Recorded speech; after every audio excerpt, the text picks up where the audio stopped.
Socialismo Brasileiro Parte 3. União Soviética. Com o fim da União Soviética, pôde o Ocidente inteirar-se da verdade. Ao contrário do que alardeara pelo mundo, o regime soviético não retirou o povo russo da pobreza. Dados publicados pela revista francesa Commentaire revelam este quadro real: 10% da população encontra-se abaixo da linha de pobreza, cabendo de defini-los como indigentes, e entre 30% e 50%, segundo as regiões, é classificada como pobre, fazendo caso omisso dos critérios para definir o poder aquisitivo dos pobres num ou noutro dos países. Registre-se que nos Estados Unidos as famílias classificadas como pobres, renda atual, em torno de $17.000 anuais, correspondem a 15% da população, enquanto a classe média alcança aproximadamente 75%. Dessa simples comparação, vê-se que a tão decantada distribuição de renda é uma invenção do capitalismo. Certamente que tal não se deu por qualquer espécie de incitamento moral, mas pelos ganhos incessantes de produtividade, resultantes da concorrência. O barateamento dos custos levou ao consumo de massa. Quando Henry Ford, 1863-1947, preferiu aumentar os salários de seus operários e reinvestir a parte restante dos lucros, em vez de distribuir dividendos aos acionistas, pôs em circulação a marca registrada do capitalismo: lucrar menos por unidade de produto e induzir a máxima expansão de seu consumo. Além do fracasso no plano material, os crimes do comunismo soviético, agora tornados públicos com farta documentação colhida nos arquivos da KGB, estarrecem o mundo. Tornou-se best-seller o livro negro do comunismo. Crimes, terror, repressão, de Stéphane Courtois. Enquanto os tribunais czaristas, incluindo as cortes marciais que funcionaram em tempos de guerra, entre 1825 e 1917, isto é, ao longo de 92 anos, condenaram 6.321 pessoas, sendo que, nesse conjunto, as condenações à morte totalizaram 1.310, tão somente no mês de agosto de 1918, os comunistas fuzilaram 15.000 pessoas. Há nesse livro relatos impressionantes. Apenas um exemplo.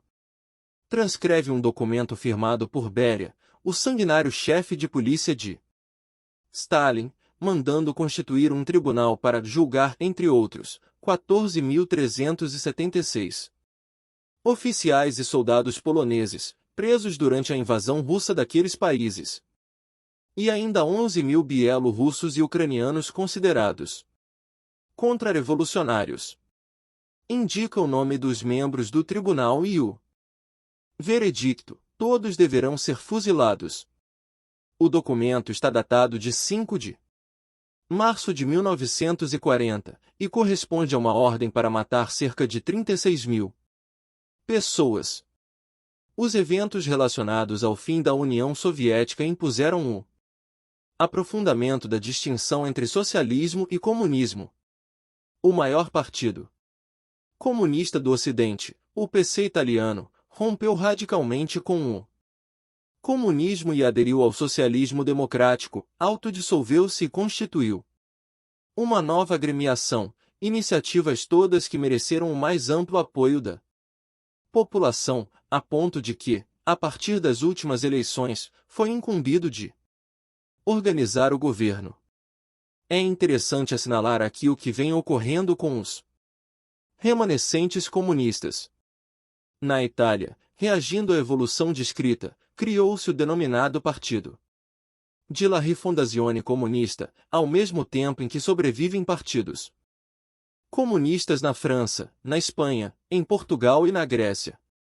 Para avaliar a situação desse grupo, realizou-se, na Universidade de Nanterre, França, em fins de 1996, um colóquio intitulado Desagregação, Estabilização ou Retorno do Comunismo na União Europeia. Análise circunstanciada do evento. Apareceu na revista Esprit, março-abril, 1997, da autoria de Mark Lazar. Os comunistas que permanecem em suas crenças, observa Lazar, admitem um certo pluralismo interior, mas querem aparecer unidos para efeito externo.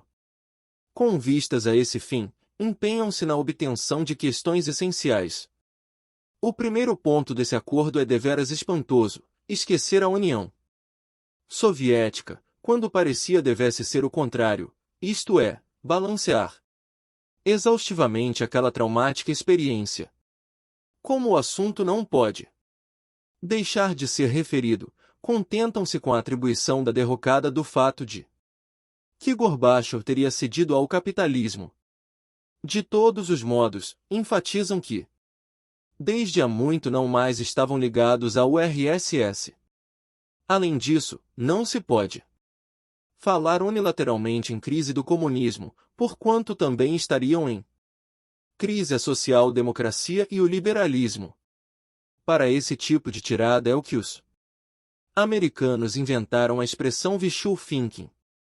A bandeira desfraldada pelos comunistas inclui 4 pontos: anticapitalismo, anti-imperialismo, antifascismo e antirracismo.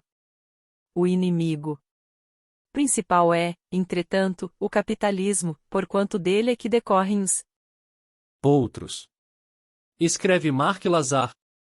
Tem uma visão unívoca, apocalíptica e catastrófica do capitalismo que se mantém, a seus olhos, como a fonte fundamental do mal, mas sim, se reconhecem os progressos científicos e tecnológicos, os dissociam completamente do sistema econômico do qual ocorrem. Todos pretendem romper com o mercado e ultrapassar o capitalismo. Mas, quando se trata de explicar em que consiste essa proeza, reina mais absoluta confusão. O PCF não abdica da mais completa estatização e, embora menos estatizantes, os italianos condenam enfaticamente a privatização. Como em prática econômica o terreno apresenta-se movediço, recorrem a esse artifício. O comunismo não se justifica pela economia, representando um humanismo, uma exigência ética e uma necessidade histórica. Ora, a experiência soviética serve justamente para refutar as 3 premissas indicadas, que teriam sido formuladas por Marx. Nunca a pessoa humana foi tão aviltada, tendo a moral sido reduzida à fórmula cínica de que os fins justificam os meios, enquanto a tal necessidade histórica foi para o espaço. Com a queda do Muro de Berlim. Finalmente, como parte do empenho de esquecer a URSS, o comunismo agora tem origens nacionais. Fazendo caso omisso da velha palavra de ordem. Proletários de todo do mundo, univos, entram em franca disputa para provar que o seu comunismo nasceu por ali mesmo. Nesse embate, os franceses são os mais desarvorados, ao colocar nada mais nada menos que a Revolução Francesa como a raiz autóctone do comunismo nacional. Em termos eleitorais, os remanescentes referidos apresentam-se deste modo: o PCF teve 4,6% nas eleições de 1991 e 3,84% nas de 1995, o PC espanhol praticamente desapareceu como força autônoma, comparecendo às eleições sob a bandeira da Esquerda Unida, menos de 10% do eleitorado. Portugal, 8,6% em 1995 contra 18% em 1983, e Grécia, 5,6% em 1996. A Rifondazione Italiana obteve 6,2% nas eleições de 1994 e 5,6% nas de 1996. Nesta, o PDS, a Partido Democrático de La Sinistra, formado pelos que dissolveram o PC, alcançou 26,5%. As breves indicações precedentes servem para evidenciar que a refundação comunista não tem maior fôlego. Na Europa Ocidental, o comunismo voltou à condição que Marx refere no manifesto, isto é, a de agradecemos todos.